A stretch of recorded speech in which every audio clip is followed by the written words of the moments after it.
बिस्मिल्लाहिर्रहमानिर्रहीम। अस्सलाम वालेकुम। मैं हूं सलमान हैदर। दुआ है परवरदिगार से कि उसने आपको और आपके अहले खाना को अपनी हिफ्ज़ो अमान में रखा हो। खबर आपको दे दूं कि जी आज इलेक्शन कमीशन अपने 8वें इजलास में सरप्राइज देने जा रहा है।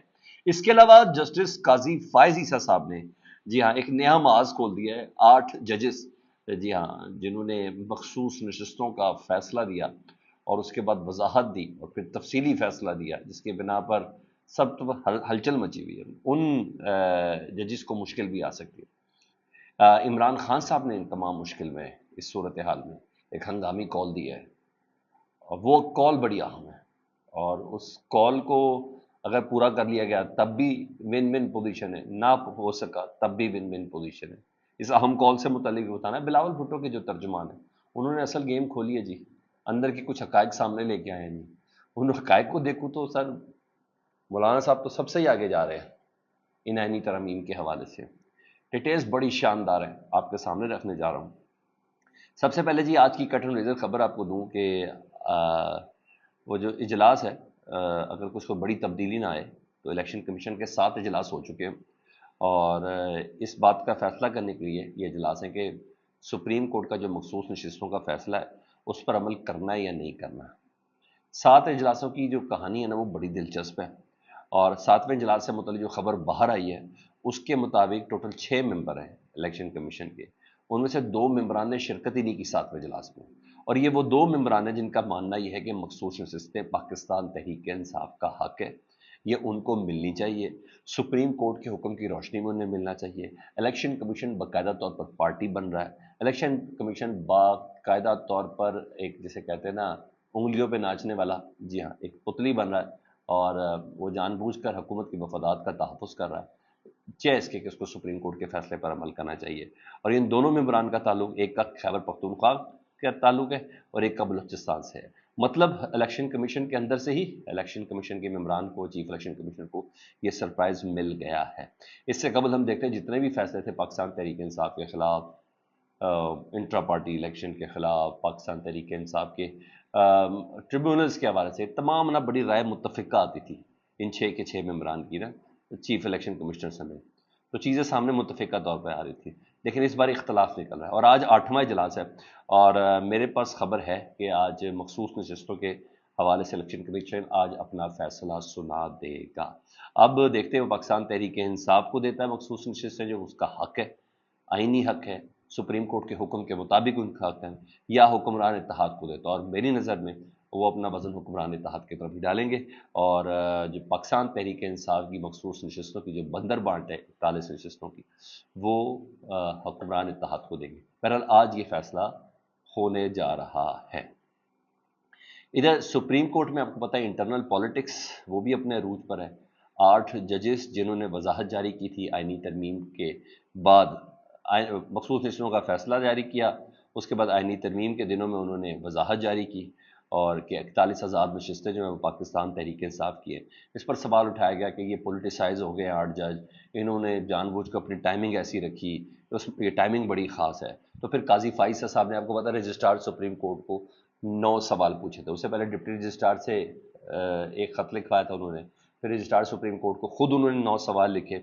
उन 9 सवालों के जवाब रजिस्ट्रार सुप्रीम कोर्ट की तरफ से आ गए जी, और वो उन्होंने जमा करा दिया है, जिसके मुताबिक इलेक्शन कमीशन और पाकिस्तान तहरीक इंसाफ की दरखास्तों पर कोई कास्ट लिस्ट जारी नहीं हुई, जो होनी भी नहीं थी, तफसीली फैसले में लिख दिया गया हुआ।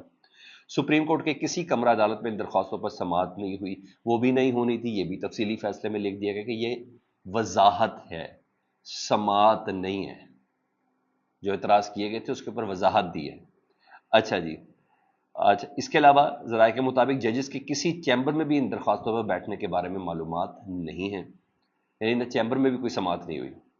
वेबसाइट पर वजाहत अपलोड होने से पहले फाइल रजिस्ट्रार ऑफिस को नहीं भिजवाई गई। सेम उसी तरह हुआ जिस तरह काजी फाइज साहब उमर अत्या बंदाल साहब के दौर में अपनी वजाहतें, अपने इख्तलाफी नोट सबसे पहले शाया करते थे, बताते थे कि मैंने भी काम नहीं करना, मैं इन चैम्बर वर्क करूँगा, और वो इख्तलाफी नोट सबसे ज़्यादा शह सुर्खियों के अंदर होते थे। वही काजी फाइज साहब के साथ हुआ है। तो उन्होंने कहा वज़ारा के मुताबिक जजेस के किसी चैम्बर में भी इन दरखास्तों पर बैठने के लिए कोई मालूमात नहीं है। वेबसाइट पर वजाहत अपलोड होने से पहले फाइल रजिस्ट्रार ऑफिस को नहीं भिजवाई गई। वजाहती हुक्म सीनियर जज सीनियर जज डेफिनेटली मंसूर अली शाह साहब की तरफ इशारा है।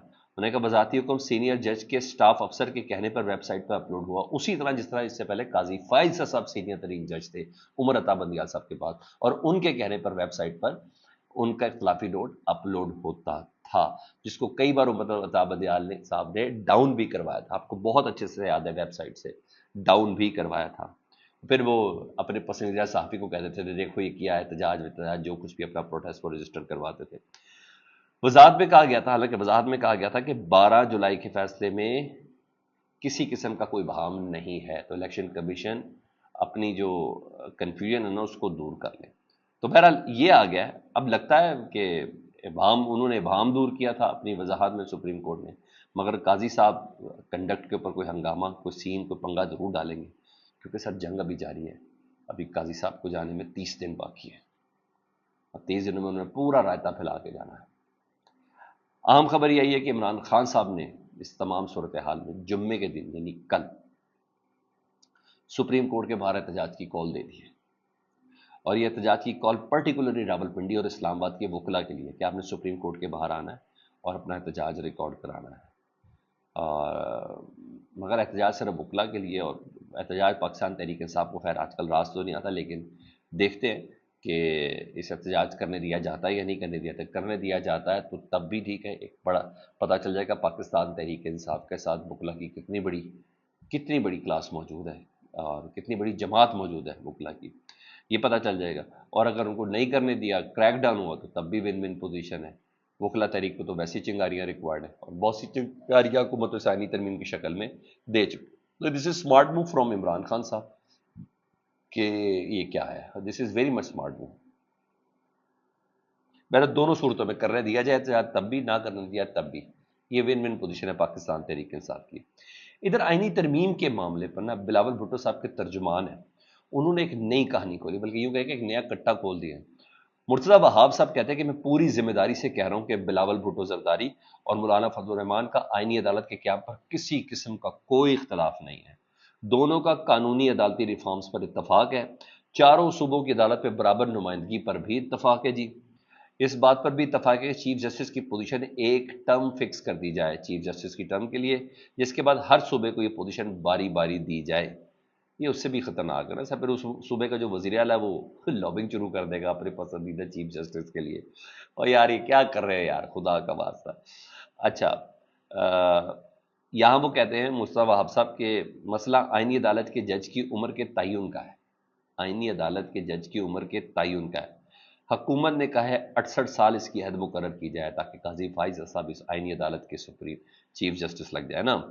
पीपल्स पार्टी समझती है कि उम्र की हद मुकर्रर ना करे, टर्म का तयन करे कि भाई 2 साल या 3 साल के लिए इनको चीफ जस्टिस होना चाहिए। लेकिन मौलाना साहब तो इससे बिल्कुल डिफरेंट जा रहे हैं ना। तो इसका मतलब है जितनी बातें मुर्तज़ा वहाब साहब बता रहे हैं उसका मतलब मसला ही कोई नहीं, हर चीज़ डिसाइड हो चुकी है मुर्तज़ा वहाब के मुताबिक। चॉइस के मुझे अभी भी है कि मौलाना साहब किसी दूसरी कंडीशंस के ऊपर आएंगे। पीपल्स पार्टी चाहती है तैनाती सीनियरिटी की बुनियाद पे हो, यानी सबसे टॉप बंदा हो वो चीफ जस्टिस बने। हुकूमत कहती है सीनियरिटी प्लस फिटनेस, उन्होंने उसके पोलियो के टीके शीके पूरे करने ना चीफ जस्टिस के यार, वही इंटरव्यू वाली सारी चीज़ें ना, सीनियरिटी प्लस फिटनेस। अगर वो सीनियर और फिट नहीं है तो उसको भी नहीं बनने देना। मौलाना साहब कहते हैं कि मेरिट पर होना चाहिए, यानी 3 या 5 जजेस का पैनल हो जिसका इंटरव्यू लिया जाए और उसके बाद उन्हें किया जाए। तो मुर्तज़ा साहब के मुताबिक तो फिर मौलाना साहब तो बहुत ही आगे निकल गए, वो तो बहुत ही हाँ जी, लेकिन मैं इसको नहीं मानता। और ये एक जिसे कहते हैं ना मीडिया टैक्टिक्स भी होता है, लेकिन बिलावल के तर्जुमान कह रहे हैं तो इसलिए थोड़ा करना पड़ता है जी। ये मौलाना साहब की अगर जो बात है उसके मुताबिक तो मंसूर अली शाह साहब भी फारिग है, 3 सीनियर तरीन जजेस में से एक जज को चूज करना है, 5 सीनियर तरीन जजेस में से एक जज को चूज करना है। तो जस्टिस मंसूर अली शाह साहब को शहबाज शरीफ साहब चीफ जस्टिस बनाएंगे, जस्टिस मुनीब अख्तर उसके बाद जो सीनियर तरीन जज है उनको चीफ जस्टिस बनाएंगे? कभी भी नहीं बनाएंगे। तो मैं नहीं मानता कि मौलाना साहब ये करने जा रहे हैं। तो बहरहाल बाकी बातें जो कह रहे हैं उससे तो अंदाजा लगा रहे कि क्या चीज़ है। इधर IMF का जो आपको पता है एग्जीक्यूटिव बोर्ड का इजलास था कल, वो हो गया। उसने पाकिस्तान को बेल आउट पैकेज दिया $7 अरब का। 30 सितंबर को पहली किस्त 1.1 अरब यानी 1 अरब 10 करोड़ रुपए मिलेगा जी। दूसरी किस्त भी इसी साल आएगी। शरह सूद 5% रखी है, 3 साल का ये है। लोग बड़ी मुबारकबादें वगैरह सब दे रहे हैं, چلے قرض ملنے پہ بھی مبارکباد دیتے، کاش ایسا ہو گیا پاکستان کا آخری IMF پروگرام۔ فیڈ بیک سے متعلق ضرور آگاہ کریں، اپنا بہت زیادہ خیال رکھیں۔ اللہم صلی علی محمد البال محمد۔